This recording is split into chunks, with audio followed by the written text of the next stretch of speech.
Fala pessoal, mais uma vez nós estamos aqui para mais um capítulo de estudo do livro de João, dessa vez o capítulo 10, Jesus o Bom Pastor.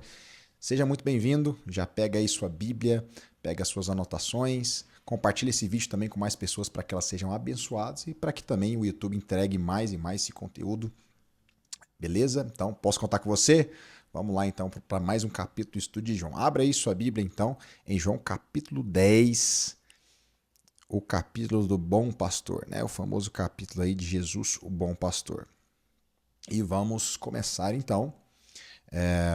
Enquanto você está abrindo aí, eu queria dizer que abaixo aqui desse vídeo tem um PDF onde você pode ver todas as anotações que eu faço, os resumos dos estudos que eu faço, e também vou colocar aqui o link do grupo do WhatsApp para você entrar e continuar acompanhando esse estudo, e bem como outros também que a gente vai fazer no futuro próximo, beleza?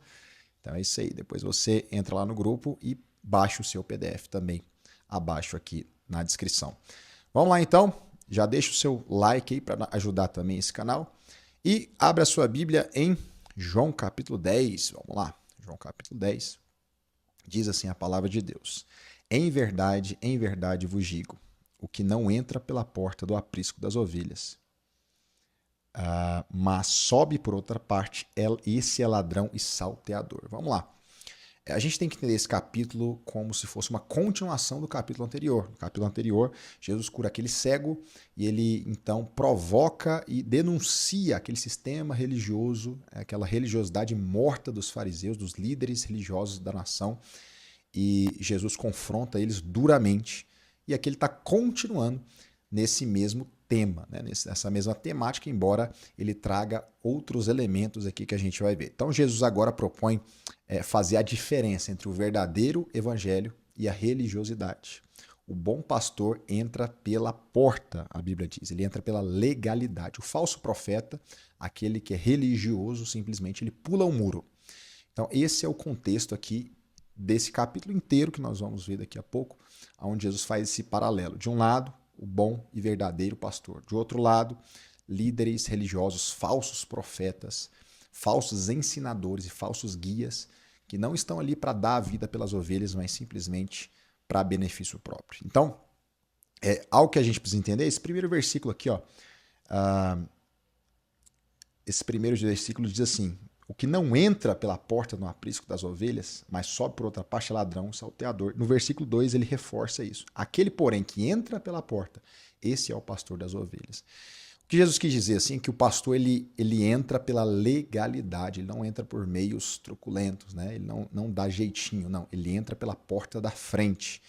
E Jesus ele entrou pelas vias legais porque ele se fez carne, ele nasceu do ventre de uma mulher. Então, ele realmente obedeceu o Pai em tudo. Ele não veio por caminhos... Deus não deu um jeitinho ali, né? Tem gente que pergunta, mas Deus não podia simplesmente ter perdoado o homem sem Jesus precisar ter vindo, etc, etc. Não, porque Deus é um Deus justo. Então, Deus faz tudo certo. Deus não tem aquele jeitinho brasileiro. Então, Jesus ele vem, ele se faz carne, ele entra pela via legal para que ele possa... como filho do homem, pegar na mão do homem, como filho de Deus, pegar na mão de Deus e fazer essa ligação, então, e se oferecer como sacrifício. Poderia ser apenas um homem / Deus que ofereceria esse sacrifício. Por que Deus? Porque somente Deus não tem pecado, certo? E por que homem? Porque teria que ser um parente próximo. A gente vê muito no Velho Testamento essa lei do parente próximo, aquele que poderia ter o direito de resgatar a propriedade, né, do seu familiar. Então Jesus, ele tinha que ser homem, ele tinha que ser Deus, ele é Deus, na verdade. Então, Jesus, ele vem pelos meios legais. Jesus é o bom pastor. Em relação a esse fato, Jesus bom pastor, a gente precisa destacar algumas verdades do Velho Testamento. Por exemplo, em Salmo, se você já leu a Bíblia, ou se talvez você nem leu, mas com certeza você já ouviu esse salmo por aí, o Senhor é meu pastor e nada me faltará, Salmo 23. Jesus, então, está fazendo uma relação direta com esses escritos. Outro texto também, além de Salmo 23, é o Salmo 77. Se você puder anotar ou abrir a sua Bíblia aí. Salmo 77, a palavra de Deus diz assim: o teu povo, tu o conduziste como rebanho pelas mãos de Moisés e Arão. Uma referência clara aqui ao Deus de Israel, que ele tinha conduzido o povo como rebanho ali do Egito até a terra prometida. Mais 2 salmos para frente, se a gente for ver no Salmo 79, versículo 13, no último versículo. Quanto a nós, teu povo e ovelhas do teu pasto, para sempre te daremos graças. De geração em geração proclamaremos os teus louvores. Então, teu povo, as suas ovelhas, né? Mais uma vez, no próximo Salmo, Salmo 80, versículo 1, Salmo 80, versículo 1, a Bíblia também diz assim: dá ouvidos, ó pastor de Israel, referência ao Senhor, tu que conduzes a José como o teu rebanho, tu que estás entronizado acima dos querubins, mostra o teu esplendor. Também no Salmo 95, alguns salmos para frente, se a gente for abrir em Salmo 95, versículo 7, a Bíblia diz assim: ele é o nosso Deus e nós, povo do seu pasto e ovelhas de sua mão. Hoje, se ouvides a sua voz. E mais na frente, o último salmo, Salmo 100, versículo 3. Salmo 100, versículo 3. Sabei que o Senhor é Deus, foi Ele quem nos fez, dele nós somos. Somos seu povo e rebanho do seu pastoreio. E o último versículo para fortalecer essa ideia de Deus como pastor ainda no Antigo Testamento, é Isaías. Se você abrir Isaías capítulo 40, versículo 11, está escrito assim: como pastor apacentará o seu rebanho, entre os seus braços recolherá os cordeirinhos e os levará no seio. As que amamentam ele guiará mansamente. Então, por que eu li esse tanto de versículo aqui? Porque quando Jesus fala, eu sou o bom pastor, ele está se comparando, não só se comparando, ele está dizendo, eu sou o bom pastor, aquele lá mesmo do Velho Testamento, que os salmos escreveram a respeito, que os profetas escreveram a respeito, eu sou esse pastor, o pastor de Israel, o pastor do povo de Deus. Então ele se relaciona com as suas ovelhas, né? A religiosidade morta age pela troca, mas o evangelho não. O evangelho é Deus buscando relacionamento. Se a gente for parar para analisar de todo o plano de redenção, para que Deus, em última instância, Deus quis se fazer carne, morrer no nosso lugar, se prestar como sacrifício a Deus. Em última análise, é para que ele pudesse, então, se relacionar conosco, né? Como Paulo fala lá nas suas cartas, da comunhão com Deus e o seu Filho, Jesus Cristo. Então, Deus é o nosso pastor, Jesus é o nosso pastor, e esses vários versículos comprovam que Jesus é a confirmação. Ele, então, é o cumprimento de todas essas palavras, de todas essas profecias e salmos que foram escritos a respeito dele mesmo. E o bom pastor, ele viveu entre nós, né? O bom pastor, ele não fica simplesmente ali sentado vendo as ovelhas. Não. Ele vai lá, ele cuida das ovelhas e dá a sua vida pelas ovelhas, como nós vamos ver mais para frente. Jesus vai na frente das ovelhas, versículo 3 a 5. Vamos ler aí. Acompanha aí. Vamos voltar lá para João agora, depois de ler esses vários versículos. João 10, versículo 3 diz assim: para este o porteiro abre. As ovelhas ouvem a sua voz, ele chama pelo nome as suas próprias ovelhas e as conduz para fora. Depois de fazer sair todas as que lhe pertencem, vai adiante delas, e elas o seguem, porque lhe reconhecem a voz. Mas de modo nenhum seguirão o estranho, antes fugirão dele, porque não conhecem a voz dos estranhos. O que esses versículos estão dizendo? Está dizendo que o porteiro abre, né? O porteiro aqui a gente reconhece que é Deus Pai, Deus tem o controle de todas as coisas e ele, sim, Deus pode abrir a porteira para o seu filho porque ele veio para dar a sua vida de forma legal. Eu sempre gosto de falar isso, né, que Deus, na sua justiça, ele deveria julgar o homem e se ele julgasse, fazendo isso, não seria injusto de forma alguma. Mas na sua graça, Deus desejava salvar o homem. Como resolver, então, esses dois dilemas, né? O único dilema, a única forma desse dilema ser resolvido foi na cruz. Na cruz, Jesus dando a sua vida, então Deus não deixou de ser justo, ele foi plenamente justo, mas ele também demonstrou abundantemente sua graça, como diz ali em Efésios 1, Deus derramou abundantemente a sua graça sobre nós com toda a sabedoria e prudência, certo? Então, Jesus vem pela porta da frente, o porteiro pode abrir a porta. O porteiro pode receber esse pastor que é justo, ele dá a sua vida, ele é cheio de graça e de verdade. Então o porteiro abre as ovelhas, ouvem a sua voz e ele e chama pelo seu nome, ou seja, ele chama as suas ovelhas pelo nome. O que isso quer dizer, né? Além das ovelhas como coletivo ouvirem a voz do pastor, no individual, Jesus conhece cada uma das ovelhas. Embora existam vários salvos, vários eleitos, mas Deus, na sua individualidade, Deus te conhece, Ele me conhece, Ele conhece cada um de nós e Ele se relaciona com cada um de nós na nossa própria individualidade. Isso é muita graça, isso é um privilégio que nós temos em Deus, né, de saber que, embora nós sim somos um povo redimido, mas Deus, ele respeita, Deus, ele nos vê, Deus, ele nos conhece e ele se relaciona conosco na nossa própria individualidade. Isso é poderoso. Outro fato também que a gente pode dizer sobre esses versículos é que fala aqui, né? Ele chama pelo nome as suas ovelhas e as conduz para fora. Depois de fazer sair todas as que lhe pertencem, vai adiante delas e elas o seguem porque lhe reconhecem a voz. Aqui diz que as ovelhas seguem o pastor, o que mostra claramente, né, que Jesus ele não lidera como quem lidera gado, já viu? Quando o dono da fazenda vai atrás do gado, ele vai batendo, ele vai mandando o gado ir adiante, na frente dele. Jesus não, Jesus ele vai na frente. Isso mostra que Jesus ele lidera pelo exemplo. Já o sistema, ele está fazendo um contraste aqui com o sistema religioso. O sistema religioso não lidera pelo exemplo. Pelo contrário, na verdade, o sistema religioso é cheio de hipocrisia, de legalismo. Né? Por isso que quando Jesus pregava, as multidões viam que Jesus pregava como quem é autoridade. Por quê? Porque Jesus mesmo era o exemplo, era o conteúdo, ele mesmo praticava aquilo que ele ensinava. Então, Jesus vai na frente e nós vamos o seguindo. Jesus fala isso de várias vezes, várias outras vezes também. Quem quiser vir após mim, pega a sua cruz, siga-me. É uma outra forma de Jesus falar isso também. Ou seja, ele é um modelo, ele pratica tudo aquilo que ele ensina.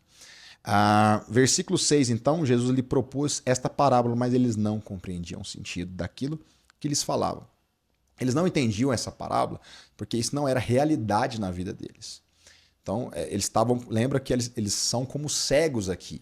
E a cegueira deles foi exposta no capítulo anterior, no capítulo 9. Então eles não entendiam quando Jesus falava dessa forma. Primeiro que eles não tinham revelação, né, de Deus. E por que não tinham revelação? Porque eram orgulhosos, não queriam também ter os seus olhos abertos, né, como aquele cego teve, tanto no natural quanto no espiritual, teve os seus olhos abertos. Mas eles não entendiam e não queriam entender. E aquilo tudo para eles era como se fosse mistério. Jesus também dizia que as parábolas eram exatamente para esse fim, para que aqueles que fossem os escolhidos, aqueles que fossem os filhos do reino, entendessem as verdades do reino de Deus, enquanto aqueles que eram duros de coração não compreendessem. Então, a parábola ela tinha esses dois objetivos. Primeiro, clarificar para quem já enxerga, para quem vê o reino de Deus, e obscurecer ainda mais os princípios, né, do reino para aqueles que têm o seu coração duro.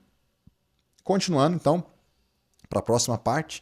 Então, essa primeira parte aqui, eu nem falei isso, né, na verdade, no começo, mas essa primeira parte falou da parábola. Jesus começou contando, então, a parábola, eles não entenderam.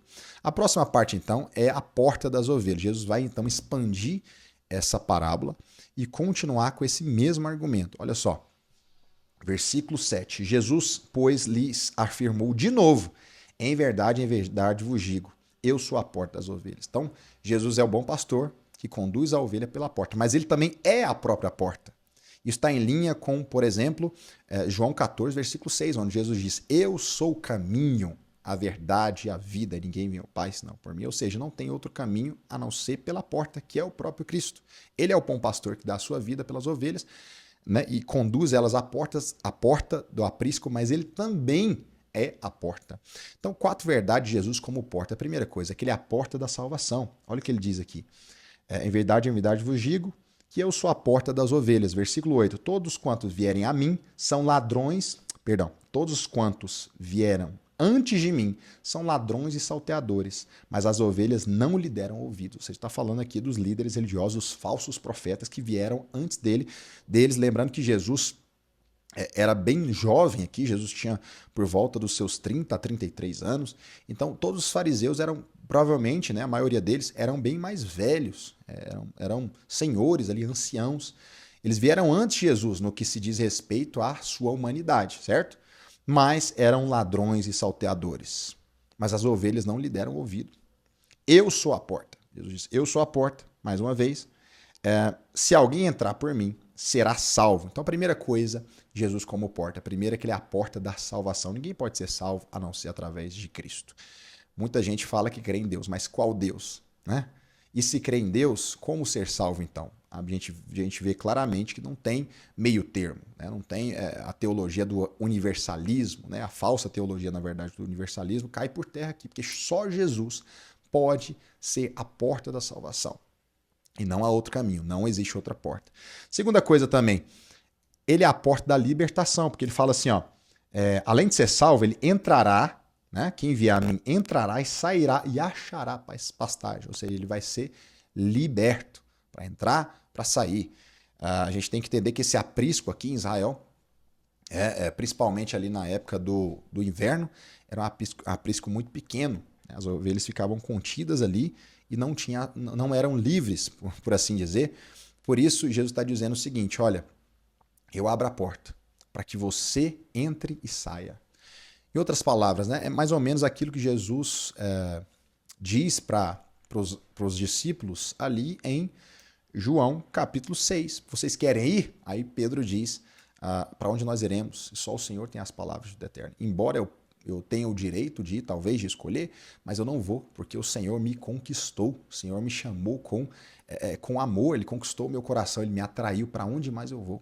Então, a gente não está, embora nós sejamos, sim, escravos de Cristo, mas não é escravo por obrigação, mas escravo por amor. Deus quebrantou o nosso coração, Ele nos atraiu.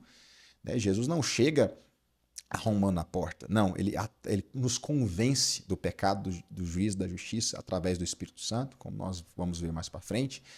Então, é isso, sabe? Jesus veio nos trazer libertação. Mas ele também veio nos trazer provisão, porque ainda no versículo 9 diz que achará pastagem. O que é pastagem? Pastagem é alimento. Deus, somente Deus, pode ser a nossa pastagem. Embora, sim, Deus queira nos abençoar com coisas dessa terra, né? Prosperidades, e eu acredito nisso, embora eu não creia na teologia da prosperidade, mas eu acredito que sim, Deus abençoa os seus filhos, porém, a maior pastagem, o maior alimento é Ele mesmo. Jesus diz, eu sou o pão da vida, e na oração do Pai Nosso, Ele diz, né? O pão de cada dia nos dai hoje, ou seja, Ele é o principal pão, Ele é aquilo que nós precisamos, aquele que pode saciar nossa alma, somente Ele pode preencher o vazio do nosso coração. E como C.S. Lewis diz, se eu não encontrei nesse mundo nada que pode preencher, a única conclusão que eu posso chegar é que eu não fui feito para esse mundo. Jesus é o nosso alimento, nele nós temos prazer, nele nós temos provisão, nós temos alimento, Quando eu falo alimento, eu não estou falando só do alimento físico, eu estou falando do alimento da alma, né? Aquilo que pode nos preencher, aquilo que pode nos trazer felicidade. Deus criou cada ser humano com uma predisposição para procurar a felicidade. E não é pecado em si procurar a felicidade. O problema é que a gente, muitas vezes, a gente se dá por satisfeito com muito pouco. Enquanto Deus, somente Deus, realmente pode saciar nossa alma, como ele diz para a Samaritana no capítulo 4 de João, se você beber dessa água, você nunca mais terá sede. É a mesma figura aqui, né? A figura de saciedade, de satisfação plena na pessoa de Deus. E, por último também, né, em relação a Jesus ser a porta, ele é a porta para uma vida abundante. Versículo 10 diz assim, o ladrão vem somente para roubar, matar e destruir, eu vim para que tenham vida, mas não qualquer tipo de vida, uma vida em abundância. A vida que é o zoe de Deus, a vida incriada de Deus, a vida eterna. Não é só vida eterna, é a vida incriada, porque o eterno ele tem começo, mas não tem fim. Já o incriado ele não tem começo e nunca vai ter fim. Essa vida de Deus que Deus compartilhou conosco, uma vida em abundância. Deus simplesmente não morreu na cruz para nos tirar do inferno, o que já seria ótimo, já seria muito bom. Mas mais do que isso, ele nos deu a própria vida dele, nos deu a vida eterna, o zoe de Deus, a vida incriada do próprio Deus. E hoje nós podemos viver essa vida em abundância, né? Então, essa vida em abundância por quê? Porque essa vida não simplesmente se limita a essa vida nossa aqui, não. Nós vamos ressuscitar. Todos nós que falecermos em Cristo, nós vamos ressuscitar com Ele. E os que estivermos vivos seremos arrebatados. Ou seja, na verdade, a morte, essa morte desse corpo físico é só provisória. Porque nós já passamos da morte para a vida. Porque Deus, sim, Jesus veio nos dar vida em abundância. Duas verdades, então, sobre os ladrões. Vamos agora analisar esses personagens aqui que Deus está falando, os ladrões e salteadores. Primeira coisa, eles não têm legitimidade. O versículo fala assim, versículo 8, todos quanto vieram antes de mim são ladrões e salteadores, mas as ovelhas não lhes deram ouvido. Ou seja, eles não têm legitimidade, eles não fazem a coisa pela via correta, são hipócritas, né? Jesus fala a respeito dos fariseus que eles engolem um camelo e coam um mosquito. Ou seja, os princípios elementares da lei eles ignoram, mas aquelas tradições que nem estava escrito na Torá, na lei de Moisés, eles levavam muito a sério como se fosse mandamento. Eram hipócritas, colocavam peso nas pessoas que nem eles levavam, nem eles praticavam aquilo, e eles incitavam as multidões a praticar. Não tinham legitimidade, não tinha autoridade, talvez é outra palavra que a gente poderia usar aqui no lugar também. Não praticavam o que pregavam. Que Deus nos livre disso, dessa atitude, e essa é a atitude do ladrão. E outra coisa também, eles eram devastadores, porque o versículo 10, versículo muito conhecido, afinal, o ladrão vem somente para roubar, matar e destruir. Eu vim para que tenham vida e vida abundante. Agora, quem que é o ladrão aqui? É por isso que a gente tem que analisar o contexto inteiro. Não dá para a gente pegar um versículo isolado. Muitos são rápidos na hora de dizer que esse ladrão aqui é o diabo. Mas a gente vê pelo contexto que não. Embora sim, óbvio que o diabo também quer nos matar, ele também quer nos roubar, ele também quer nos destruir. Como diz 1 Pedro, o diabo está ao nosso derredor procurando, né, quem tragar, né, procurando nos tragar, procurando nos derrubar. Mas nesse contexto aqui, o ladrão não é o diabo. Embora sim, esse ladrão está sendo inspirado pelo diabo, porque o próprio Jesus diz em João 8, né, como a gente já viu, que aqueles líderes religiosos eram filhos do diabo, ou seja, mentiam como o diabo mente, agiam como o diabo agiria. Então, com certeza, esses líderes religiosos aqui, esses falsos profetas, por assim dizer, estavam sim agindo por inspiração do diabo. Mas o ladrão aqui é o próprio, não apenas os líderes como pessoas, mas o sistema religioso que faziam com que pessoas, com que eles andassem de forma hipócrita, colocando mandamentos para outras pessoas que nem eles mesmos praticavam. Então, ladrão vem somente para matar, roubar e destruir, mas eu vim para que vocês tenham vida e a tenham em abundância. Sobre ainda essa parte, se nós abrirmos a Bíblia em Mateus 23,15, Mateus 23,15 diz assim: ai de vós, escribas e fariseus, hipócritas, porque rodeais o mar e a terra para fazer um prosélito, e uma vez feito, os tornais filhos do inferno 2 vezes mais do que vós.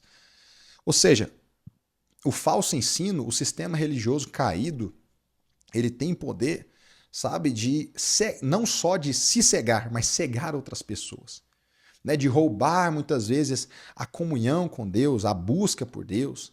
É por isso que nós precisamos ter cuidado, sabe? Mesmo nós que já somos salvos, estamos em Cristo, talvez a gente, por ter anos de convertido, possa surgir no nosso coração algum tipo de orgulho, né? Eu já sei como é que funciona, eu já sei como é que é, Deus age desse jeito, não age daquele. Então, pode surgir também a hipocrisia no nosso coração. É por isso que nós precisamos vigiar o tempo inteiro para não nos embriagar com as mentiras, com as falácias do diabo. E não sermos também esse ladrão na vida das pessoas, né? Que rouba muitas vezes a esperança, rouba a busca por Deus, mata mesmo a vida espiritual de outras pessoas, né? Que sejamos realmente imitando Jesus, né? Nós sejamos, pelo contrário, bons pastores, né? Que os líderes espirituais nas nossas igrejas sejam bons pastores que dão a vida pelas ovelhas, cumprindo assim o mandamento de Cristo, imitando o próprio Jesus. O ladrão, então, não é o diabo, mas o sistema religioso, embora eles sejam filhos do diabo e o diabo os inspire. Então vamos continuar aqui para a nossa segunda parte de João 10, versículo 11 agora. Jesus continua falando o seguinte: eu sou o bom pastor. Mais uma vez Jesus repete. O bom pastor dá a vida pelas ovelhas. Então vamos lá. Aqui temos mais um eu sou. Lembra aqueles 7 eu sous que tem aí no livro de João, né? Aqui é mais um eu sou. Eu sou o pão da vida, eu sou a ressurreição e a vida, eu sou o caminho, a verdade e a vida, etc, etc. E os outros também. Que eu falei lá no nosso primeiro capítulo lá. Se você quer saber mais, volte lá, assista esse compartilhar que a gente teve. Então, Jesus diz aqui: eu sou o bom pastor, o pastor dá a vida pelas suas ovelhas. Essa é uma menção direta a Ezequiel 34, onde Deus mesmo fala através do profeta que eu sou o pastor de Israel. Eu sou o bom pastor de Israel. E por isso que os fariseus ficam tão bravos com Jesus, porque não era só ele falando que era o bom pastor de qualquer jeito, não. Ele estava fazendo uma menção a esse capítulo 34 de Ezequiel. Depois fica aí para você ler, dar uma meditada nesse capítulo. E Jesus se dá como cumprimento dessa palavra. No evangelho, o pastor morre pelas ovelhas. Na religiosidade, as ovelhas que morrem. Então, o que é o evangelho? É Deus atrás do homem. O que é a religião? É o homem atrás de Deus pelos seus próprios méritos. Essa é a grande diferença, tá? Então, no evangelho, é Deus que dá a sua vida, é o Senhor que dá, Jesus que dá a sua vida. Na religião, não. Na religião, as pessoas estão buscando a Deus por si só, né? Então, outro versículo também que eu gostaria de ler, Isaías, se você puder acompanhar Isaías 53. Olha o que a Bíblia diz, Isaías 53, versículo 6, diz assim: todos nós, está falando de nós, andávamos desgarrados como ovelhas, cada um se desviava pelo caminho, mas o Senhor fez cair sobre ele, sobre Jesus, a iniquidade de todos nós. Já no Velho Testamento, séculos atrás, o profeta estava profetizando: vai vir aí um bom pastor que vai dar sua vida pelas ovelhas. Jesus vem como cumprimento dessa palavra, ele se dá no nosso lugar. Nesse momento ele não tinha morrido na cruz ainda, né? Mas ele já estava ali dizendo que ele dá a sua vida, ele estava prestes ali a dar a sua vida em favor de nós. Amém? Vamos continuar então. Versículo 12 e 13 agora. O mercenário que não é pastor e a quem não pertence as ovelhas, viu o lobo, abandona as ovelhas e foge. Então o lobo as arrebata e as dispersa. O mercenário foge, porque é mercenário e não tem cuidado com as ovelhas. Mais uma vez, Jesus fazendo contraste. Olha, o bom pastor é aquele que dá a sua vida, que cuida das ovelhas. Agora o mercenário, ele não está ali pelas ovelhas, ele está ali pelo salário, né? Se ele viu um lobo, algum perigo ali, ele não está nem aí, ele vai fugir. Porque o que importa, o objetivo dele não é proteger as ovelhas, simplesmente ganhar o salário dele e ir embora. Esse é o mercenário, é o que faz por dinheiro, né? O mercenário está atrás do salário e é apenas isso. Ele não se importa com nenhuma das ovelhas, já o pastor ele cuida das ovelhas, né? E o lobo aqui, sim, poderia apontar talvez para o diabo, né, para o engano, para as mentiras. O mercenário é aquele que busca o seu próprio benefício. Ele não está preocupado com o bem-estar da ovelha, mas ele usa a ovelha para o seu próprio benefício. Ele usa a sua ovelha como fonte de lucro. Ele usa a ovelha, talvez a lã da ovelha, né, para ganhar dinheiro. Esse é o mercenário. Já o bom pastor ele tem outra atitude. Vamos lá para o versículo, então, 14, vamos avançar aqui, 14 e 15. Eu sou o bom pastor, mais uma vez, né? Quando Jesus repete muito algo, é porque ele está colocando muita ênfase. Eu sou o bom pastor, conheço as minhas ovelhas e elas me conhecem. Assim como o Pai me conhece a mim, eu conheço o Pai e dou a minha vida pelas ovelhas. Olha só. Então, a palavra bom aqui, bom pastor, poderia significar maravilhoso. Ele é um maravilhoso pastor. Se nós lermos aqui mais alguns textos que corroboram essa ideia, por exemplo, se a gente for para Hebreus capítulo capítulo 13, versículo 20, a Bíblia diz assim: Ora, o Deus da paz, que tornou a trazer dentre os mortos a Jesus, nosso Senhor, o grande pastor das ovelhas, pelo sangue da eterna aliança. Então, aqui fala o grande pastor das ovelhas, né? Jesus é o grande pastor das ovelhas. 1 Pedro também fala algo parecido. Vamos lá. 1 Pedro, capítulo 5, versículo 4, diz assim: Ora, logo o supremo pastor, logo que o supremo pastor se manifestar, receberemos a imarcessível coroa da glória. Olha só. Então, corroboram essa ideia, né? O supremo, né? O maravilhoso, o grande pastor. Corroboram essa ideia de que Jesus é o bom pastor. Então, duas coisas em relação a isso aqui. Primeiro, Jesus conhece intimamente cada uma das suas ovelhas. E segundo, as ovelhas conhecem Jesus. E se você for lá em Romanos 8, a Bíblia vai dizer que o Espírito testifica com o nosso Espírito que nós somos filhos de Deus. Aqueles que são de Cristo, eles têm uma forte convicção que eles são de Cristo, porque o Espírito dentro deles está testificando essa verdade, né? E Jesus os conhece também, né? Esse conhecer não é só conhecer no sentido de informação, tá? Porque Deus conhece todas as coisas, mas é no sentido de intimidade.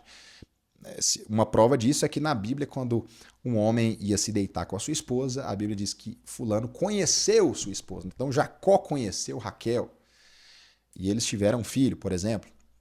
Então, conhecer fala de intimidade, fala de prazer mútuo, né? Conhecer fala de entender os segredos do coração, de fazer conhecido o que está no seu coração. Embora, sim, Deus nos conheça, mas Ele quer ouvir da nossa boca o que está no nosso coração. É por isso que a oração é tão importante, né? Quando nós nos fazemos conhecidos para Deus, embora Ele já nos conheça, mas Ele quer ouvir da nossa boca, Ele quer ter comunhão conosco.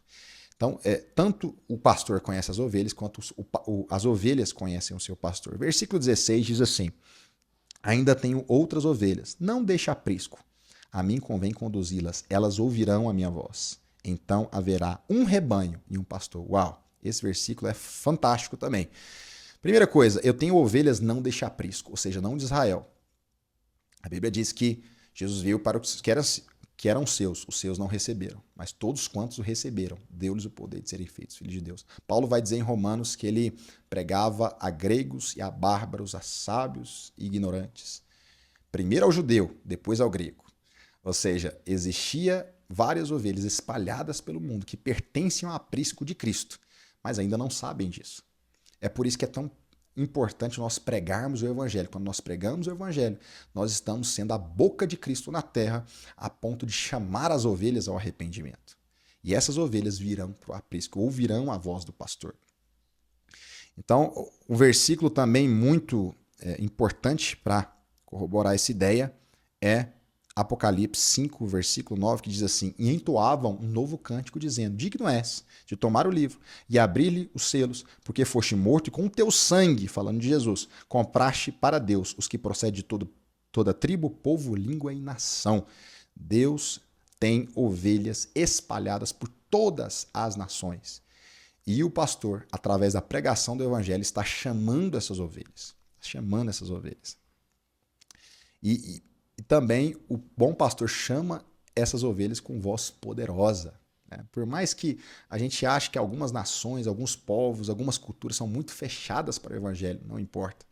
Quando o bom pastor chama as suas ovelhas, elas ouvem a voz e seguem o pastor. E a última coisa também, a respeito desse versículo ainda, é quando Jesus diz assim: haverá um rebanho e um pastor. Uau, que versículo poderoso. Se nós lermos aqui Efésios, estou trazendo bastante embasamento aqui para você entender, porque esses textos eles explicam também outros, o texto que a gente está lendo de João. Então, Efésios 2,13 diz assim, Efésios 2,13: Mas agora, em Cristo Jesus, vós que antes estáveis longe, fostes aproximados pelo sangue de Cristo, porque Ele é a nossa paz, o qual de ambos fez um, e tendo derribado a parede da separação que estava no meio, a inimizade, aboliu na sua carne a lei dos mandamentos na forma de ordenanças, para que dos dois, ou seja, dos dois povos, ele criassem em si mesmo um novo homem, fazendo a paz. Ou seja, não existe mais essa distinção entre judeus e gregos. Hoje, judeus e gentios, perdão. Hoje, existe apenas um aprisco, um rebanho e um pastor. Como Efésios também 4 vai dizer, né? Um só Senhor, o qual é sobre todos, um só Deus, o qual é sobre todos, age por meio de todos, está em todos. Enfim, hoje nós temos um rebanho. Então está falando de nós esse versículo, né? Essas ovelhas que estavam espalhadas por aí, somos nós. Nós, os gentios, nós não nascemos lá né, como judeus, éramos estranhos à aliança da promessa e sem Deus no mundo, como Paulo diz, mas Deus, pela sua graça em Cristo Jesus, nos chamou. O bom pastor nos convidou para nos assentar à mesa e fazer parte desse aprisco poderoso que se chama igreja. O nome do aprisco é igreja. Grave isso aí, tá? Versículo 17 e 18, vamos lá. Por isso o Pai me ama, porque eu dou a minha vida para reassumir. Olha o que Jesus está falando aqui. Jesus está falando o seguinte, eu vou dar a minha vida, mas eu vou ressuscitar. Ele já está prevendo ali, pré-anunciando sua morte e ressurreição. Ninguém a tira de mim. Quem que tirou a vida de Jesus? Foram os judeus? Foram os fariseus? Foi Pilatos, né? Foram os romanos? Não, ninguém tirou a vida de Jesus. Na verdade, ele se entregou à morte. Ele se entregou como sacrifício. A prova disso é que quando as pessoas chegam para prender Jesus, Jesus fala, sou eu, e todo mundo cai para trás. Por quê? Ele tinha poder não só para se livrar daquela situação, mas ele tinha poder para, como ele mesmo diz, para pedir o Pai para que enviasse anjos para tirar ele dali.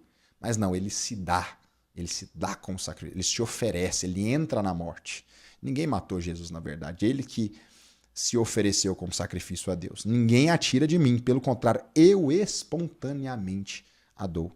Eu tenho autoridade para entregar e também autoridade para reavê-la. Ou seja, está falando da ressurreição. Este mandato eu recebi do meu Pai. Uau, poderoso. Jesus fala isso aqui. Provavelmente muita gente não entendeu o que ele estava dizendo. Né? Os discípulos talvez não entenderam, porque depois eles ficam confusos. Por que Jesus morreu?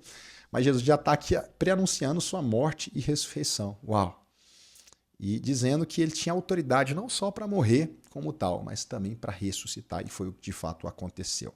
Versículo 19 diz assim, por causa dessas palavras, rompeu nova dissensão entre os judeus. Os judeus chamaram Jesus de endemoniado e louco. Olha o que ele vai falar aqui. Ó. Muitos deles diziam, ele tem demônio e enlouqueceu? Por que o ouvis?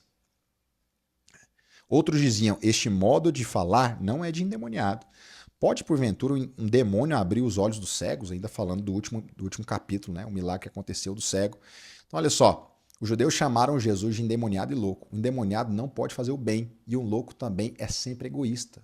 Né? Quem é megalomaníaco, né? A gente fala, ele não consegue pensar no outro. Ele pensa só em si mesmo. Os atos de Jesus eram altruístas. Ele não pensava em si. Na verdade, ele estava ali para abençoar, ele estava ali para curar.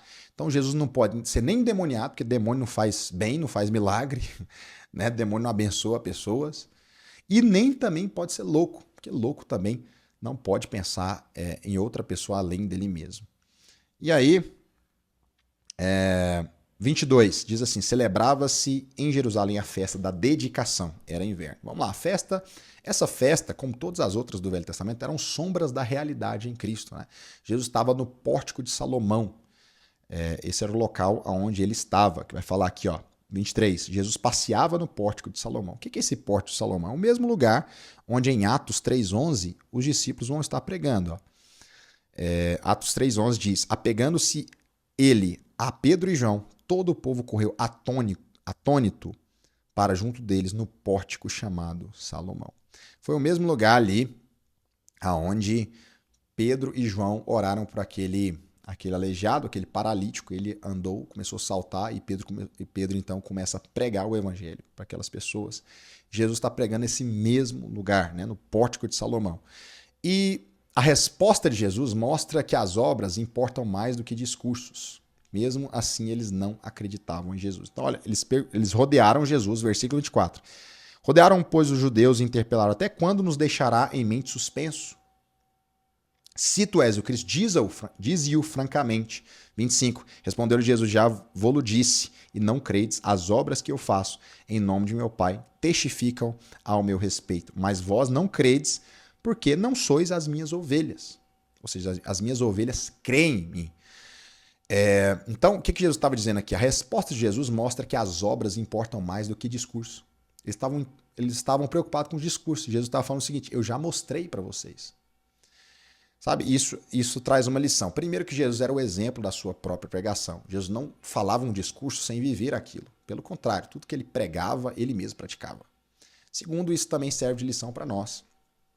Porque obras são mais importantes que discurso. Tem gente que fala muito bem, tem gente que sabe muito de Bíblia, mas a vida tá compatível, tá coerente com o discurso que ele está dizendo. O que Jesus está falando é o seguinte: as minhas obras estão falando isso. E vocês até agora não creram.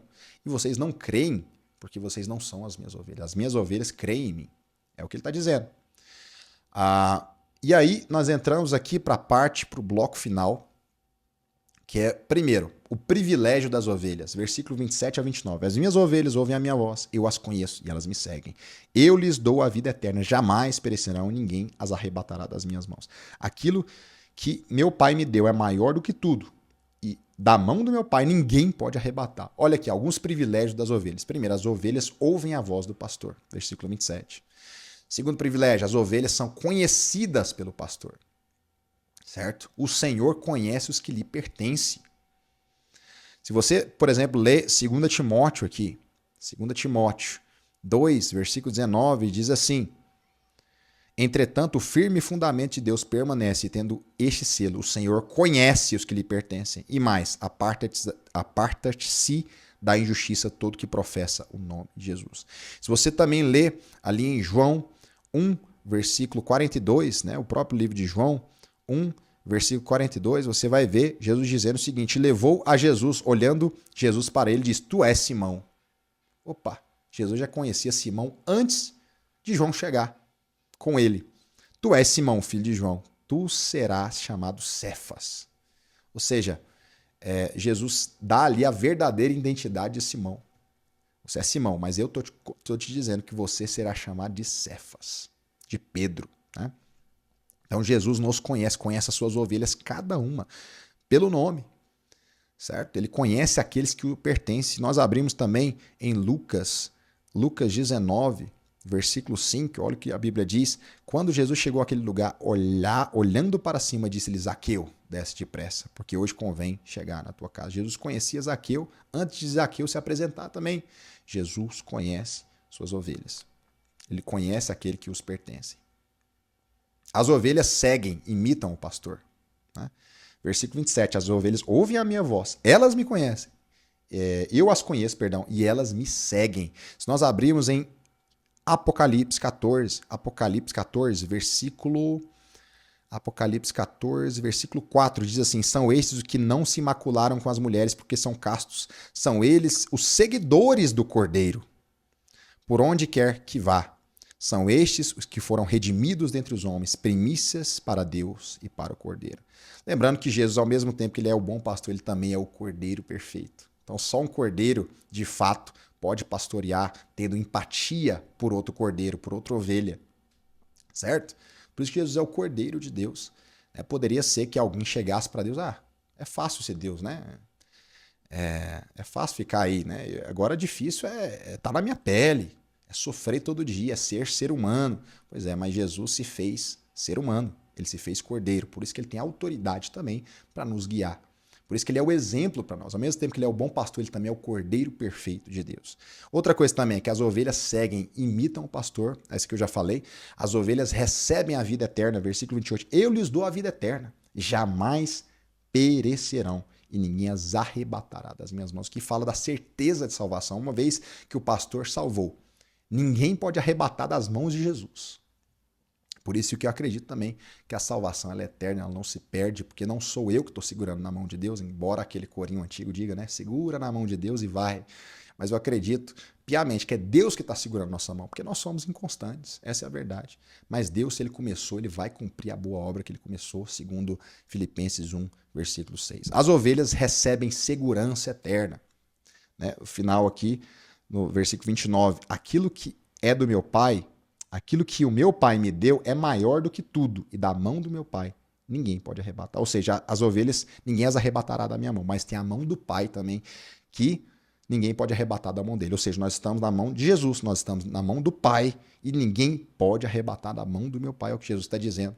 Nada pode nos arrancar da mão de Deus. Ele segura a nossa mão e não o contrário, como eu já falei aqui. Se nós lermos ali Romanos 8, no final do capítulo, vai dizer que nem a morte, nem a vida, nem os anjos, nem as coisas do presente, nem o porvir, nem a altura, nem a profundidade, nem qualquer outra criatura poderá separar-nos do amor de Deus que está em Cristo Jesus. Nós lemos também, por exemplo, Colossenses 3, versículo 3, vai dizer que porque morrestes, a vossa vida está oculta juntamente com Cristo. Essa é a ideia que Jesus traz. Ninguém pode arrebatar das minhas mãos, você está oculto em mim, você está em Cristo, você está mergulhado em Cristo. Por isso ninguém pode te arrebatar das mãos do Senhor, né? Se é que de fato realmente você foi salvo. Tá? Essa parte também é importante, né? Como Paulo diz, se alguém tem o Espírito de Deus, esse tal é dele. Né? Se alguém não tem o Espírito de Deus, esse tal não é dele. O grande selo é o Espírito Santo na nossa vida, mostrando que nada pode nos tirar do amor de Deus. E os 3 argumentos que comprovam que Jesus é o Filho de Deus. Finalmente, chegamos aqui no final, capítulo. Jesus solta essa afirmação aqui, depois de falar que ninguém pode arrebatar das mãos dele, ninguém pode arrebatar as ovelhas da mão do Pai dele. Ele diz, eu e o Pai somos um. 3 argumentos que comprovam a filiação, né? O fato de Jesus ser Filho de Deus. Primeiro é a sua natureza. 2 pessoas, mais uma substância. Quando nós dizemos quando Jesus disse eu e o Pai somos um, ele não está falando que eles são a mesma pessoa, não, mas eles são da mesma essência, da mesma substância. Esse é o mistério da Trindade, certo? Eles são da mesma natureza. Mas continua aqui, ó, novamente pegaram os judeus em pedras para lhe atirar, queriam matar Jesus de novo. Disse-lhes Jesus, tenho-vos mostrado muitas obras boas da parte do Pai, por qual delas me apedrejais? Responderam-lhe os judeus, não é por obra boa que te apedrejamos, e sim por causa da blasfêmia, pois tu, sendo homem, te fazes Deus a ti mesmo. Segunda coisa que comprova que Jesus Cristo é um com o Pai, é o próprio Deus e é Filho de Deus, pelas suas obras. Os judeus queriam apedrejá-lo, acusando ele de blasfêmia, conforme diz ali em Levítico. Se a gente for ler aqui, ó, Levítico 24, versículo 16, a Bíblia diz assim, aquele que blasfemar o nome do Senhor será morto. Toda a congregação apedrejará, tanto o estrangeiro como o natural. Blasfemando o nome do Senhor será morto. Ou seja, aquele que se dissesse que era Deus e blasfemasse o nome do Senhor seria morto. O problema é que, né, foram na pessoa errada. Jesus não estava blasfemando, ele estava dizendo a verdade. Eu e o Pai somos um. Jesus é Filho de Deus e ele é o próprio Deus.